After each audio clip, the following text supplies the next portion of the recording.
Bonjour à vous. Il y a une chose que j'ai oublié de mentionner dans la vidéo que vous vous apprêtez à regarder, c'est le fait que, de mon point de vue, sur le plan géopolitique, lorsqu'on comprend que tout est arrangé, on cesse d'avoir peur, puis on cesse de propager la peur, puis on retrouve un calme et une confiance intérieure.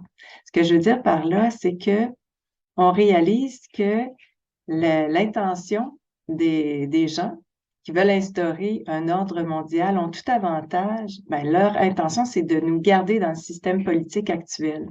Et pour ce faire, ils vont faire ce qu'ils ont toujours fait, c'est-à-dire mettre des gens en pouvoir et contrôler l'opposition. Et ce à quoi je pense, c'est aussi large que de contrôler à la fois ceux qui prônent le mondialisme que ceux qui prônent le nationalisme. Et ça fait en sorte qu'on continue d'espérer que dans le système, sans le changer, il y a des gens qui prennent pour nous, qui nous défendent, qui nous protègent. Je sais pas comment vous réagissez à ce que je vous dis là et je suppose que certains d'entre vous ont une réaction.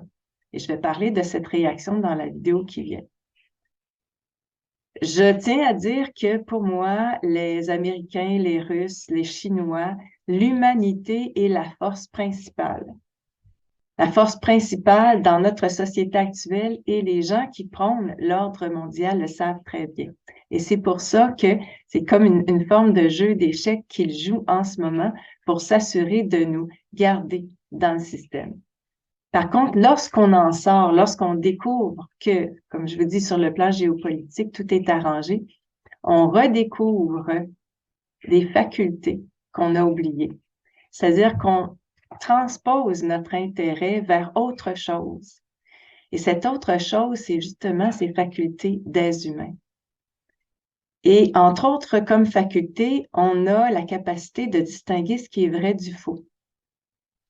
On cesse de se fier seulement à la tonne d'informations qui circulent et on retrouve une forme d'intuition basée sur le bon sens qui nous permet de comprendre les choses autrement. Et entre autres, on se rapproche des lois de la nature dans le respect des êtres vivants, ce qui est mon intérêt principal ces temps-ci. Et je ne sais pas si c'est le vôtre. Alors, je vous souhaite une bonne écoute. Bonjour à vous. Aujourd'hui, je veux faire un peu de ménage à travers les idées fausses qui circulent à la tonne, puis les idées vraies qui circulent aussi, mais qu'on discrédite. Et puis, je vais vous donner des exemples en cours de route, mais vous en avez probablement vous-même en tête. Alors, la question que je vais commencer par poser, puis encore une fois, c'est toujours à la base sur la base plutôt d'une réflexion qui est sans prétention. Pourquoi croit-on à des idées fausses et pourquoi les propage-t-on aussi? Ou encore, la même chose, pourquoi discrédite-t-on des idées qui sont vraies, puis contribue-t-on à la propagation de ça? Je pense que c'est un phénomène qui se fait inconsciemment, sur la base, encore sur la base, mais du fait qu'on a tous besoin d'espoir. Et ce besoin-là nous amène à croire à certaines faussetés qui sont associées au sentiment de sécurité, puis à craindre d'autres informations qui sont reliées au danger. Alors, c'est l'espoir et aussi le fait de vouloir donner de l'espoir aux autres qu'on propage ces informations-là. Un autre élément, c'est qu'on a plusieurs besoins. Et l'un de ces besoins, le principal, c'est celui d'être aimé, de se sentir aimé. Et parfois, il y a une information qui passe et que ce soit comme lanceur d'alerte ou comme une personne qui a un réseau social et puis qui partage l'information, mais parfois ce besoin-là prime avant une réflexion plus approfondie des informations. Et je crois que c'est très, très important, ce besoin-là. Et quand on s'est accroché à une information qu'on a partagée, parfois il est difficile de se détacher. Puis on va faire une gymnastique mentale pour se convaincre soi-même qu'une idée qu'on a partagée, ben, finalement, elle est vraie. Ou encore, une idée qui est fausse et qu'on a dénoncée comme étant fausse, ben, on avait raison de le faire. Qu'est-ce qui empêche de considérer des idées fausses comme étant fausses ou de considérer des idées vraies plutôt comme étant fausses? Qu'est-ce qui fait? Comment ça marche à l'intérieur de nous? Ben, il y a le surmoi. Le surmoi, c'est une entité dans un modèle qui comprend le ça, le moi et le surmoi. Le ça, c'est notre instinct, c'est notre façon de réagir instinctivement. Le moi, c'est l'entité qui est reliée à notre capacité de réfléchir, une entité qui est plus adulte. Et le surmoi, c'est l'autorité qu'on a introjectée et qui vient, par exemple, de nos parents qui nous ont dit des choses, des éducateurs. Alors, c'est une autorité qui était supérieure au temps où on était jeune. On l'a introjectée. Ce que ça veut dire, c'est on l'a fait sienne. C'est à l'intérieur de nous et c'est souvent associé à des phrases à l'intérieur de nous comme il faut faire ceci, il faut dire ça. Ou encore, il faut pas, surtout pas faire ceci ou agir comme ça. Alors, c'est ce qui se passe à l'intérieur de nous. On a ce surmoi-là qui nous amène à la peur.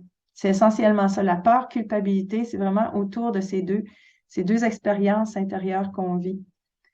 Alors, on a peur pour soi, c'est-à-dire que quand une information circule qui est associée au danger, on a peur de tomber là-dedans, dans ce danger-là, de le vivre. Puis on a peur pour l'autre aussi, souvent les proches qui, par exemple, parlent d'une vérité qui était discréditée, ben on a peur que l'autre tombe dans le piège. Et ça peut aller assez loin parce qu'on n'osera pas parler de ces choses-là qui sont vraies mais discréditées. Puis on va mettre de l'avant les idées fausses pour avoir ce sentiment d'être aimé, d'être apprécié et accepté. Et on va surtout pas dire qu'on connaît une personne qui dit quelque chose qui a été discrédité ou on va même pas réfléchir à ça tellement on a peur. Mais cette peur-là, elle est imposée. C'est-à-dire qu'il y a comme un surmoi social qui a imposé, c'est vraiment deux idées. C'est être protégé, être en sécurité ou être en danger. Et les informations vont d'un bord ou de l'autre. Cette peur-là intérieure, elle génère deux réactions. L'indifférence, on ne s'intéresse pas à ça, on ne veut pas montrer qu'on a de l'intérêt non plus, on fuit d'un intérêt possible. Et souvent, le divertissement social est tellement grand, les occupations sont tellement importantes qu'on économise, je dirais, notre capacité de concentration, d'intérêt, justement, d'attrait pour différentes choses en se limitant à ce qui est proposé socialement. Ou, bien sûr, évidemment, si on est dans le groupe de personnes qui remettent en question le narratif du gouvernement ou le narratif commun, bien, on peut vivre la même chose, être tellement occupé qu'on a du mal à trouver du temps pour réfléchir à ces idées qui sont fausses et qu'on propage. C'est l'indifférence, mais c'est aussi la colère, l'agressivité. On est en colère face à une personne qui nous donne une information qui va à l'encontre de ce qu'on pense. Et puis, il y a aussi l'idée d'être stupide. Hein, quand on disait, vous n'êtes pas fou là, pour penser ce que vous pensez, ben ça, je pense qu'il y a vraiment socialement, on nous impose certaines idées qui nous mettent à risque d'être discrédité, à risque d'être humilié, d'être confronté, d'être dénoncé, tout ça là, en ce moment. Et donc de se sentir fou ou stupide. Comment dans la société se prend-on pour imposer le surmoi? Ben, c'est vraiment lié à ces deux éléments-là. C'est-à-dire qu'on vous fait peur en vous disant que certaines informations sont dangereuses, puis d'autres informations vous protègent. Il y a un chaman qui disait les prédateurs, on pense à certaines personnes, nous ont donné un système de croyances, de mœurs sociales et d'idées qu'il y a des choses qui sont bonnes et d'autres choses qui sont mauvaises. Et la religion est une forme de prédation. La science, vue comme aujourd'hui, est une forme de prédation. Puis, ben, évidemment, la politique est composée d'un certain nombre de prédateurs. Je donne un exemple par rapport à Puis après, je vais vous expliquer qu'est-ce qui se passe aussi dans notre cerveau là, pour en arriver à certaines conclusions. Une idée de ces idées qui peuvent être fausses, mais qu'on croit tout de même. C'est la Russie et la Chine. On sait tous qu'ils sont un pas en avance par rapport à la dictature. Hein. C'est des pays qui ont soumis leur peuple à la dictature. Puis, on en vient avec toute l'information qui circule, parce que c'est autant dans les médias traditionnels que sociaux, on en vient parfois à penser, c'est ainsi certains d'entre nous, que c'est the good guys, les chefs politiques de la Russie et puis de la Chine, malgré leur passé, ce sont de good guys, sont du bon bord, parce qu'on a fait circuler l'idée des nationalistes par rapport aux mondialistes. Alors, si je peux me permettre de nous inviter à réfléchir, sont-ils vraiment de good guys? Qu'est-ce qui est une demi-vérité dans cette affirmation-là? Comment fait-on pour que notre cerveau soit confus à travers toutes ces informations-là? Et c'est là où je veux vous expliquer l'idée des associations faciles.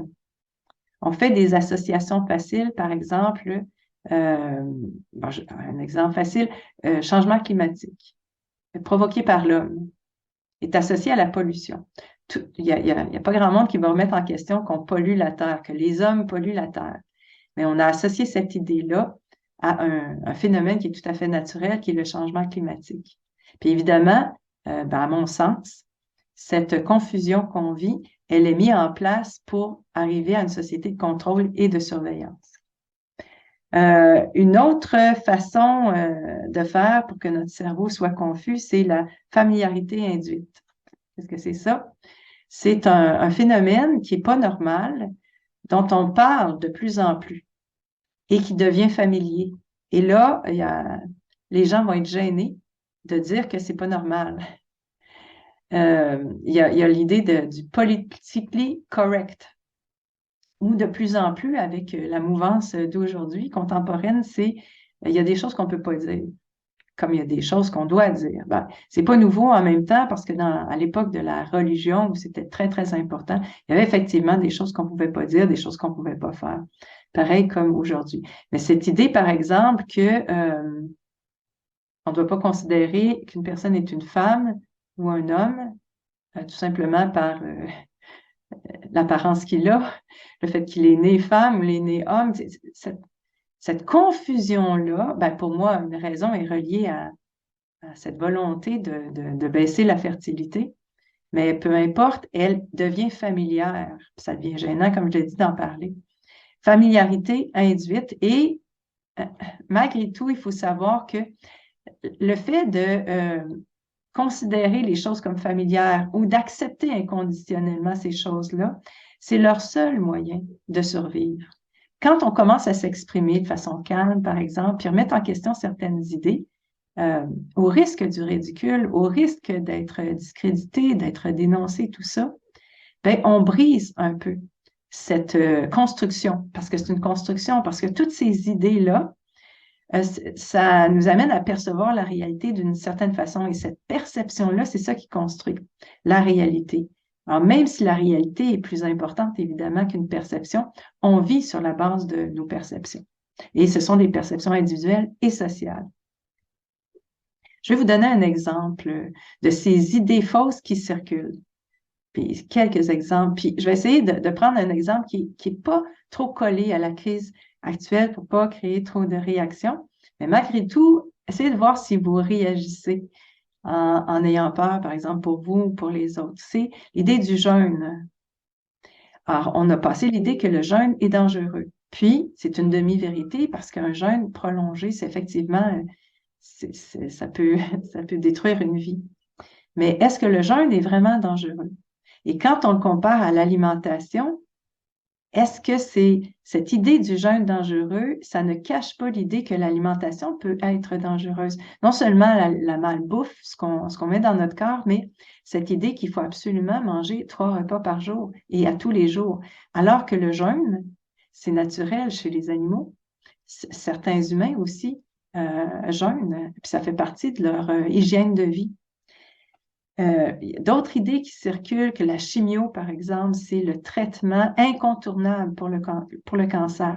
Et ce qui est associé aussi à l'idée que toutes les médecines alternatives sont trop soft pour guérir le cancer ou que le cancer ne se guérit pas par lui-même. Pareil pour le vaccin, on a supposé que le vaccin, c'est le seul médicament capable de soigner la COVID. Et on a discrédité, par exemple, la vitamine D. Alors, voyez toutes ces idées qui circulent et qui nous amènent à vivre pas mal de confusion.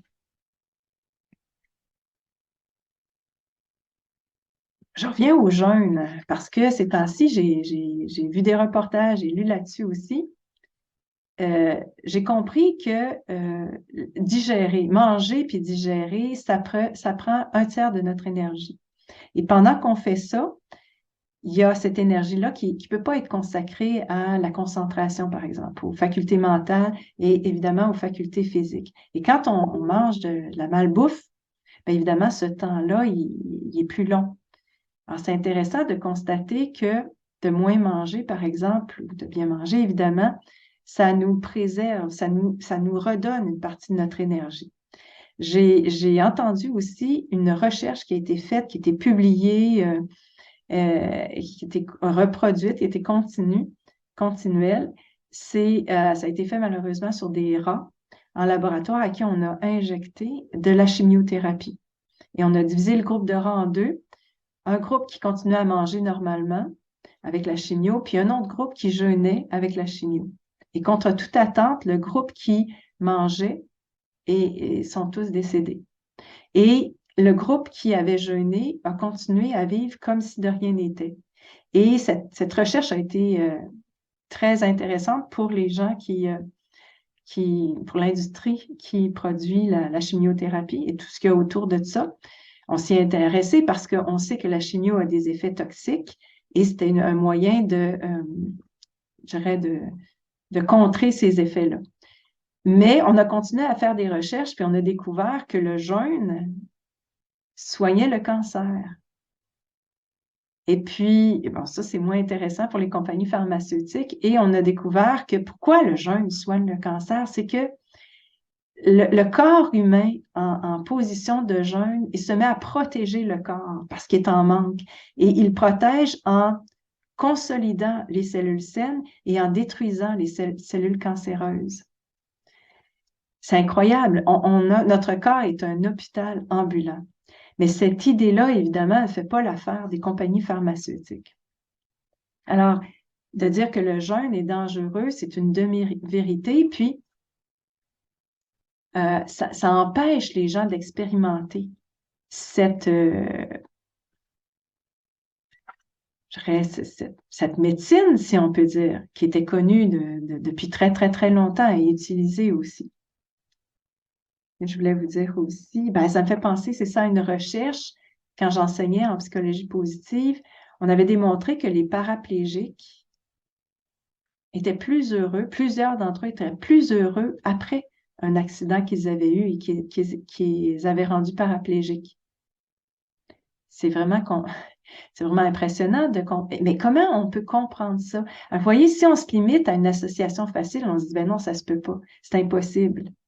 Mais quand on va un peu plus loin, on réalise que, parce qu'on s'est intéressé à savoir, mais pourquoi ils sont plus heureux? Parce qu'ils redéfinissent leurs priorités.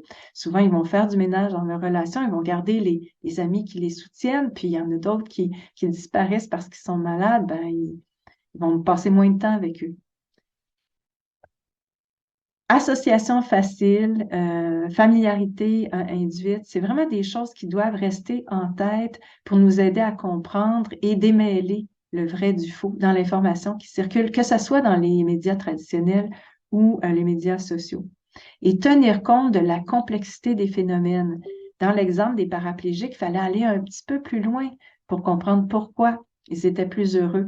Lorsqu'on a imposé le confinement et la distanciation sociale, la distanciation sociale, c'est ça. L'association facile, c'était de dire que, oui, j'imagine qu'être éloigné des gens allait empêcher la contagion. Mais dans les faits, ma réaction à ce moment-là, ça a été de dire, écoute, ça va apporter tellement de tort socialement, individuellement, c'est pas possible, là, on peut pas choisir une mesure comme celle-là. Et puis, ben, qui nous dit vraiment que l'absence de contact empêche la contagion? Et on oubliait de dire que l'immunité venait avec le contact, avec le fait qu'on est en contact avec un virus et qui fait développer nos anticorps. On en a parlé là, abondamment. Mais à ce moment-là, j'ai fait des recherches et puis j'ai découvert que la littérature scientifique disait rien sur ces deux mesures-là en lien avec la contagion, ni en médecine. Ça s'était jamais fait. C'était vraiment à se poser des questions à ce moment-là. À mon avis, c'est une question de temps pour que la vérité émerge, fasse sa place à travers le tissu de mensonges qui existe. C'est-à-dire que le temps va nous aider à retrouver notre capacité, peut-être intuitive aussi, et basée sur la loi de la nature, pour faire cette distinction entre la fausseté et la vérité. Et grâce à monsieur, madame, tout le monde qui s'exprime, parce que mon impression, c'est qu'on va sortir de cette crise grâce aux petites gens. C'est pas les lanceurs d'alerte, même si on tente d'aider en partageant notre savoir. Je pense que c'est bien plus nous comme humains dans nos petites collectivités qu'on va s'en sortir. Mais malgré tout, il y a des spécialistes qui s'expriment, qui évitent de tomber dans le piège qu'on leur tend d'avoir plus d'argent et de pouvoir en étant associés aux grandes institutions mondiales en disant des faussetés. Mais ces gens-là acceptent de dire la vérité et découvrent, un peu comme les paraplégiques, des avantages à le faire parce qu'ils ont des relations plus authentiques avec le monde et sont appréciés aussi par un groupe de personnes qui leur témoignent leur gratitude. Je pense à Alexandra Henrion-Côte que je suis en train de lire Les apprentis sorciers, Perron, Fulmich, Malone, un paquet de gens qui se sont exprimés. Et comme je vous dis, monsieur, madame, tout le monde qui prend la peine de s'exprimer au risque d'être insulté parfois. Quoi faire maintenant? Je nous vois en train de vivre une forme de grossesse dans une période difficile, mais en sachant qu'il y a un enfantement qui s'en vient. Cette période difficile, elle est marquée par le fait que, à mon avis, ils vont aller aussi loin qu'ils le peuvent pour créer cet effondrement économique, crédit social, jouer dans les comptes en banque des gens, dans les retraites, des pensions et tout ça, et pouvoir instaurer un ordre mondial qui est gouverné par des non-élus. Donc, ils vont aller aussi loin qu'ils le peuvent, évidemment. Ils vont trouver des stratégies pour imposer une forme d'esclavage moderne. Mais ceci étant dit, c'est une grossesse parce que nécessairement, on va en sortir. On va en sortir en étant plus conscient. Parce que ces mensonges qui circulent et ces vérités qui sont discréditées, elles existent depuis notre naissance. On apprend dès la naissance, à partir des gestes de nos parents, des soignants, des éducateurs, qui reproduisent ces mœurs, ces croyances sociales et les mots qu'ils disent. Alors, on est endoctriné socialement et puis ça devient très difficile de prendre une distance par rapport à ces idées qu'on a, comme je vous dis, introjectées. Alors, il n'y a pas que le surmoi qu'on a introjecté ou cette autorité, il y a aussi toutes ces idées qui sont en nous et dont on a du mal à savoir si c'est vrai ou faux. Mais quoi faire? J'irais nourrir la plante de vérité, c'est-à-dire arroser la plante, puis enlever les mauvaises herbes en s'exprimant, en vivant sainement, en étant en lien, en s'entraidant. Agir aussi, essayer des choses. Quand on nous dit la médecine douce, non, c'est trop soft, mais c'est vrai qu'il y a peut-être une partie de nous qui qui n'a pas été de l'avant pour essayer des choses. Le jeûne, je vous en parle parce que je suis en ce moment dans un stage de jeûne et j'avais peur au début. J'étais aussi endoctrinée en pensant que le jeûne, ça pouvait être dangereux. Et j'ai vécu des moments qui n'étaient pas nécessairement faciles, mais j'ai aussi vécu des moments où j'ai réalisé dans mon corps que l'absence de nourriture m'aidait à être plus concentrée et même à retrouver une certaine forme physique. Alors que c'est complètement inattendu pour moi. Je ne sais pas pour vous. Puis je ne sais pas si vous avez la même peur du jeûne, mais essayez, je l'ai essayé, puis c'est l'expérience qui a contribué à mon savoir. Je sais maintenant. Je ne me fie pas qu'à des informations qui circulent parce que la perception, comme je dis, de notre réalité, elle est basée sur les informations qui circulent. Puis on a cessé, en grande partie, d'expérimenter les choses. Alors, sortons de nos écrans, puis expérimentons. Vivons des choses. C'est ce que je voulais vous dire aujourd'hui. Je vous remercie, comme d'habitude, d'exister, de contribuer à mon évolution, puis en espérant que ce que je vous partage, ça vous aide. Je réalisais dernièrement que je suis sur les réseaux sociaux, ce qui est vraiment pas naturel pour moi et assez incohérent parce que j'ai l'impression d'encourager Facebook, Twitter et tout ça. Et j'ai l'idée à moyen terme de faire une page Internet qui est personnelle. Et mon impression, c'est, moi, je vais être honnête, je me fous du nombre de personnes j'aime pas ce terme-là, qui suivent ces posts que je fais. C'est pas moi, ça. Et je me dis qu'on trouve intéressante une personne quand elle rejoint là où on est. Et j'ai l'impression qu'en faisant une page personnelle, je vais pouvoir partager à ceux que je rejoins des informations, puis peut-être échanger aussi à partir de ça. Alors voilà pourquoi, à moyen terme, je vais quitter les réseaux sociaux. Et puis, mais je vais continuer à faire ce que je fais qui me plaît beaucoup. Et merci à vous. Merci à vous pour vos commentaires aussi. Et à bientôt comme d'habitude.